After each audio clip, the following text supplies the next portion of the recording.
Hello there everyone, welcome back to my channel. My name is Speef, and behold, look at what is behind me. This was hard to do just from looking at a video, but I have created an exact, or at least exact as possible, replica of Tango Tek's new custom super smelter that he just built in Hermitcraft Season 7. He technically didn't even finish the unloading system for it, so I actually designed my own to go with it. I have no idea what his will actually be, but I have a working loading system, well, unloading system down here that I'll also show you. And I am actually quite blown away by the genius of this thing while building it.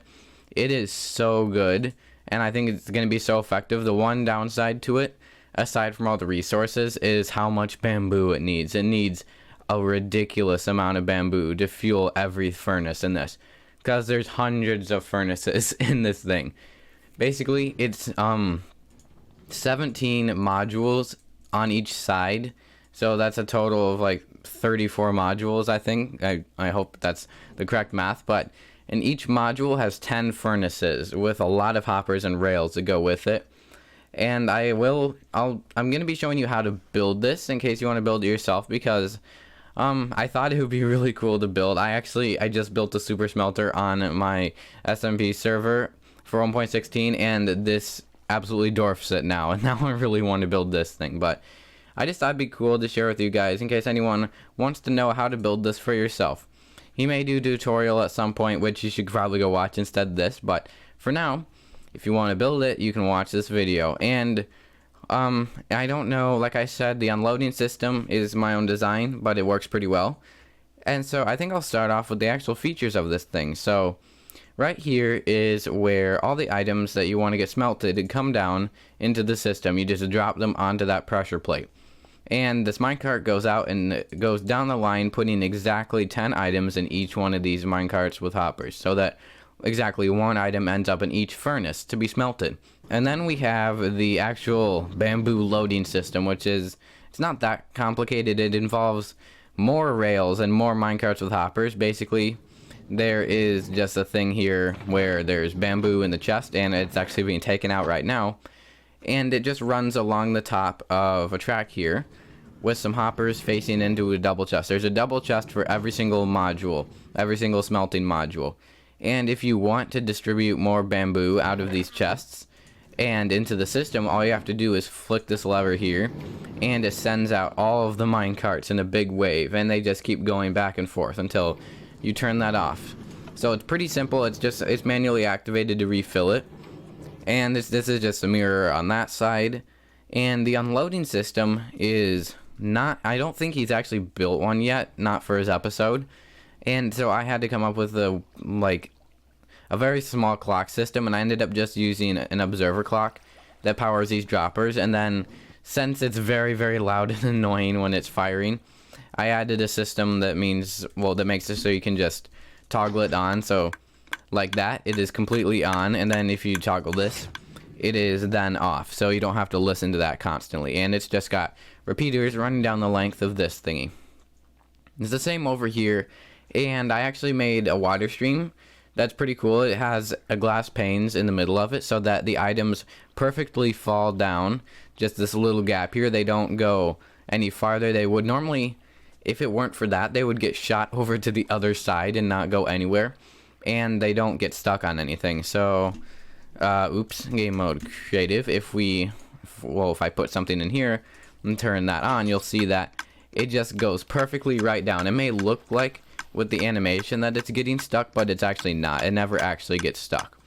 And I just put an output here because the output is basically, the output for this thing is wherever you want to put it. And obviously we don't know where he's going to put it yet, so I just stuck it at the end here. You can make it go into whatever you want, doesn't really matter. Just turn that off, and you'll see it stops the clock and is no longer loud and annoying.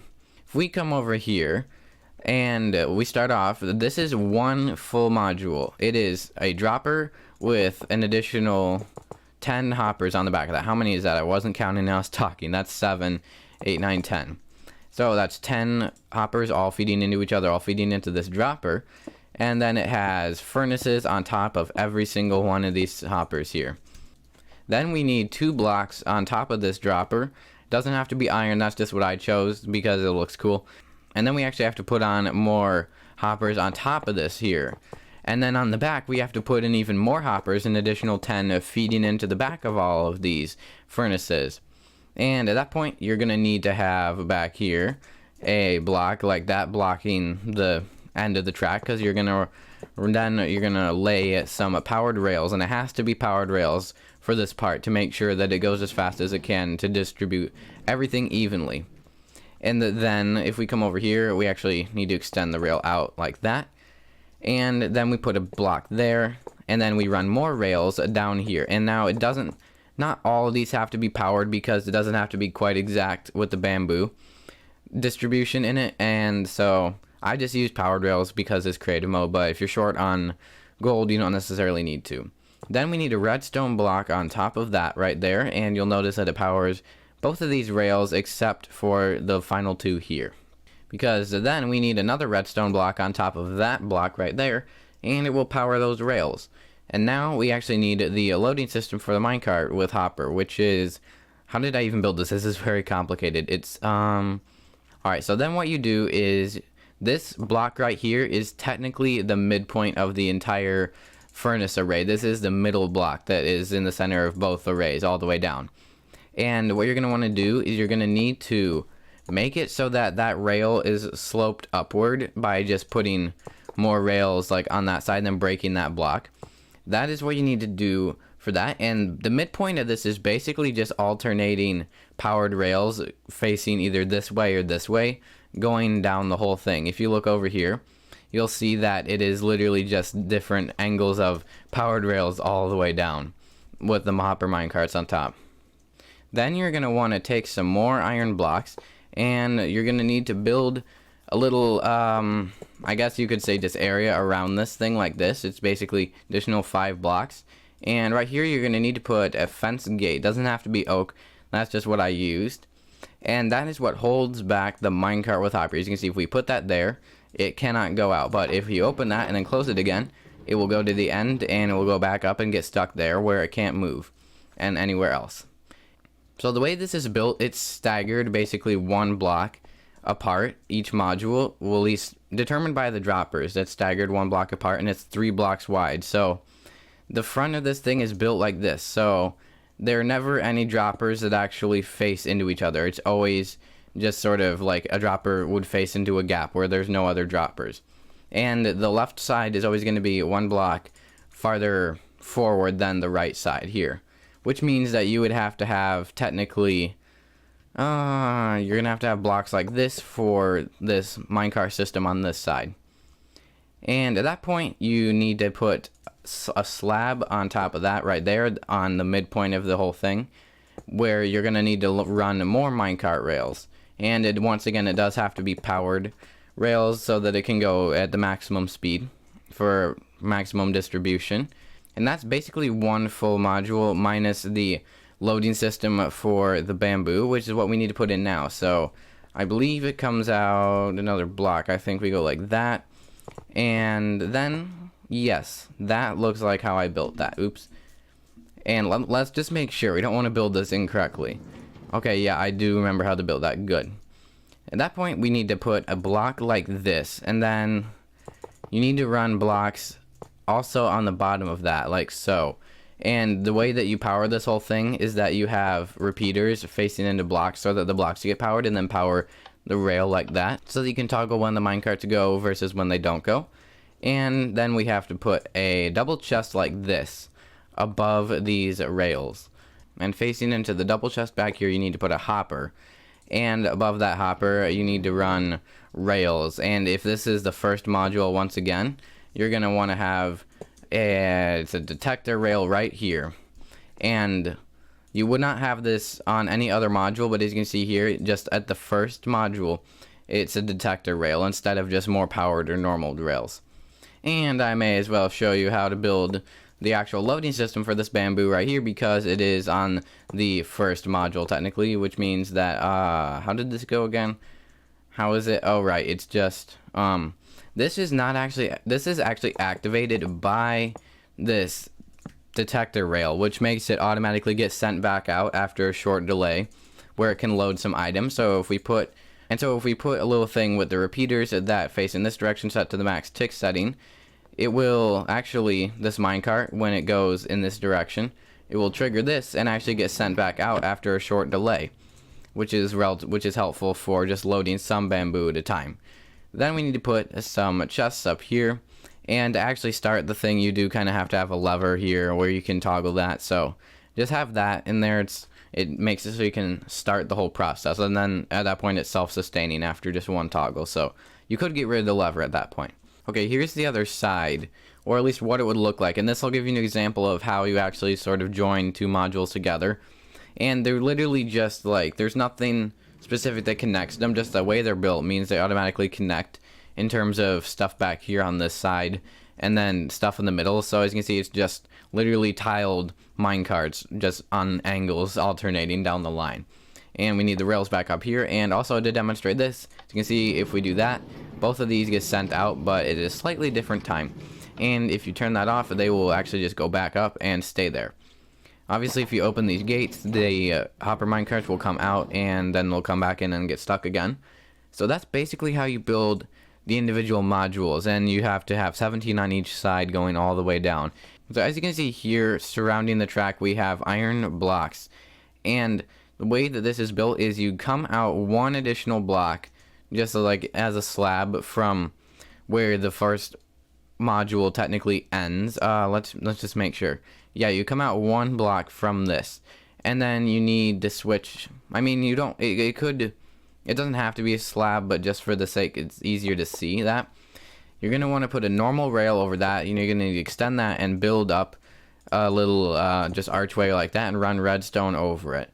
And then you're gonna need to have two powered rails that are powered just from like a lever.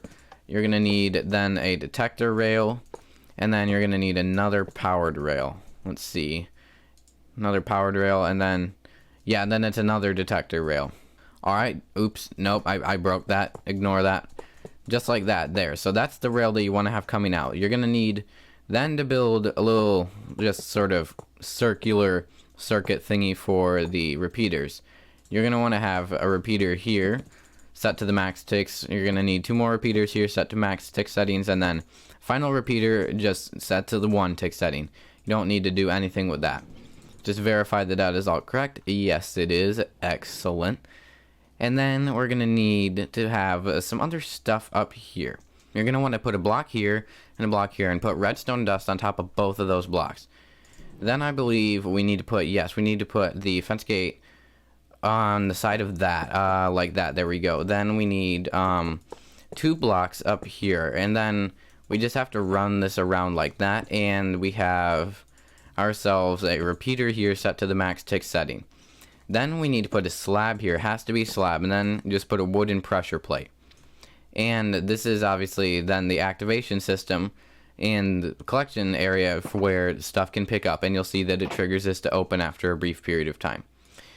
To stop the items from going everywhere, you can then put glass around it like this, and then just like a tube going up like that so that the items can't go everywhere. And then down here we need to have a comparator. Now there's a chance that this area down here could be a little different from what Tango Tek built, because you can't really see that area down there. I just attempted to fill that in with my redstone knowledge that I already have, which is not a lot, but hopefully sufficient to get that right. Obviously it doesn't seem to affect this farm because it all is working. I actually haven't given it a test smelt yet. That's something we need to do, and I'll do that once I'm done explaining here. So, and that should be the entire loading system complete. And now we need actually the activation system for all of these minecarts to get sent out. And the way you start that is you start it by having 1 redstone dust additional there, and then 2 there. Then we start off with putting repeaters, and they should be alternating like that. They shouldn't be side by side. Set these repeaters to this setting so it's not quite back at the very end of the repeater, and then you're going to need to just alternate dust and then repeaters all the way down the line until you get should be 8 repeaters on this section. It's 1 2 3 4 5 6 7 8. Yes, it's 8 repeaters going down in a line, and then you're going to want to have redstone dust, 1 additional dust at the end, but not connected to anything. as you can see here, we have just a gap in between these two pieces of redstone dust, which is because this repeater line actually is activated over here and is going in this direction, and they're technically going in opposite directions. However, there are only 7 repeaters in this row, as opposed to the 8 up front, because there's 9 minecarts that get activated here versus the 8 in the back here. At the back here, you're going to want to have, starting at the very end of this module, which is the loading system, you're going to want to have an activated rail and then just 2 additional rails, and then have it just stop at a block like that, which you don't want to break that, but have 2 more powered rails. And they're powered by that lever over there. Then we need to have another bridge like this, or like the little arch that was at that end. It's positioned right above this minecart with hopper, the final one, where it just has redstone arching over. And again, we need to have a total of 4 repeaters set to the max tick setting, leading out from this activator rail, and then 1 that's just set to just the normal default setting. And that leads into here and powers this line of repeaters going down in the opposite direction. That is how both of them are triggered at perfect time. So if we flick that, you'll see that that powers and it starts going out after this is already passed over. And then the same thing happens here. After it's passed over, it sends them out. And it's just perfectly timed that by the time all of the minecarts with hoppers get back into the docking station, it's ready to be sent out a mere second later again by the minecart. But that time filled with items, so it's all perfectly timed. I'm assuming, I can almost guarantee that I built this correctly because all the timings work out. I think if there was 1 additional module or 1 missing, then it might not work. And that's basically how you build this thing. I think what we should do now before we end this video is see if we can, let's first see if we can type in the game mode correctly, and we don't really want survival, do we? Alright, all of these should be sufficiently filled with bamboo to smelt a lot of stuff, which means we should smelt something. Now, my favorite thing, well, I have 2 favorite things to smelt. One is smelting sand into glass, and the other is smelting stone into smooth stone. I think we should go ahead and smelt ourselves up some sand into glass here. So, let's see how much we can dump in. So, let's put 3 stacks there. And let's put this there. Alright. That got sent off. This should all be filling up now. And there may not even be enough in this thing to fill all of it. I don't think it even had enough necessarily. Let's see. It's back here. It's already empty. So it should all be filtering out now. Oh wait, I need to actually turn these on. Yeah, I'm kind of dumb. Alright. All of this sand turned into glass should be coming out. We should get exactly 3 stacks. Let's get rid of any other glass that I had. And I think that should be all. That should be 3 stacks there. That was not 3 stacks there. Many technical difficulties involving furnaces that were clogged with other junk and stupid mistakes on my part later. Let's put in 5 stacks of stuff. And let's go and check some of this. Let's see, does it actually receive more stuff by the time it gets back? Does it ever get more than just 1? Okay, so that got more than just 1. But it doesn't necessarily smelt fast enough for all 10 to be lit at one time, which makes me think that you might only need 5. I could be wrong. I'll test this. I actually am very curious now. Let's go down to the very end and look at this thing. So, obviously we're gonna get 5 of these being lit. Yep. Oh, all 10 of this did get lit. So, okay. The way this works is some of these get lit, but only as much as there actually is, like, enough stuff to fill all of them. The stuff toward the front, literally, these never get used because of just the limitations of how much can be put in at once. So about half of it gets fully lit, which theoretically means you could determine how many of these are only half getting lit with items, and you could take them out. It's an interesting thought. I've never tested this like until now, so wasn't aware of that, but that's pretty cool. Anyways, I think that's the end of our tutorial here. I hope it'll be useful to any of you wanting to build this. in your own survival world. And if he does make a tutorial, I'll go back and edit the description, link his tutorial. You could probably go watch that. It'll probably be a lot better than mine. But in the meantime, if you are interested in building this, you can look at this tutorial. Hopefully it was informative enough. It's probably easier than watching this video though, because it was very hard building this from that. But if you guys enjoyed, be sure to hit that like button and subscribe with notifications on, so as not to miss out on future videos. Also, if you're interested, you can go check out that SMP series that I mentioned earlier. I'll put a link to that in the upper right hand corner. But I will see you guys in the next video. Bye.